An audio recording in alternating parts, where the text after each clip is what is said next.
I'm looking for a girl in finance. Banker. 5'2", brown eyes. Finance. Banker. 5'2", brown eyes. So I had a publicist for a couple of years. I was giving an interview to a reporter. I don't remember which mainstream news outlet. It was either Bloomberg or Business Insider, I think. And the reporter was like, tell me about the beginning of your career. And I thought she was asking about the beginning of my career in consulting. So I started answering the question accordingly.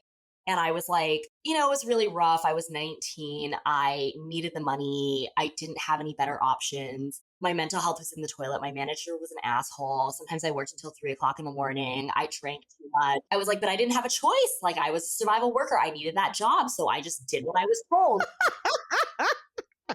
So this went on for a couple of minutes, and my publicist had apparently fallen out of her chair with a joint hanging out of her mouth, coughing, laughing, gets back in her chair, unmutes herself, interrupts me, which she almost never does.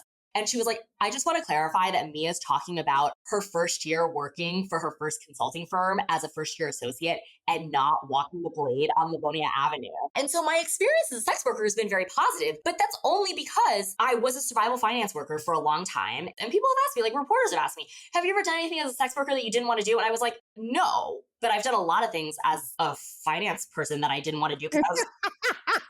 So if given a choice, like if you gave me a choice between working minimum wage and 2 minimum wage jobs and doing survival sex work, I would choose survival sex work because it would give me more time to focus on the next step of my life and career. But somehow society is not okay with that choice.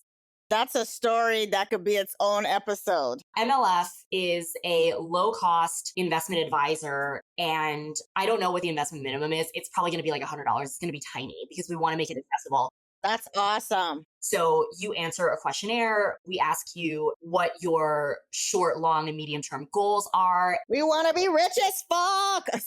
Yeah, no, 100%. But I always tell people, get rich slowly, right? Get rich quick is a scam.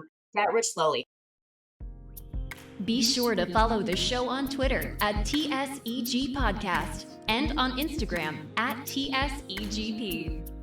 Join our Patreon page for exclusive videos on dating, sugaring, and freestyling tips for both the gentlemen and ladies.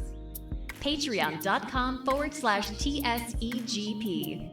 Follow your host Vivian on Twitter and Instagram at Exotic Vivian. Please leave the show a 5-star rating on iTunes. Until next time, keep it sexy and stay receptive.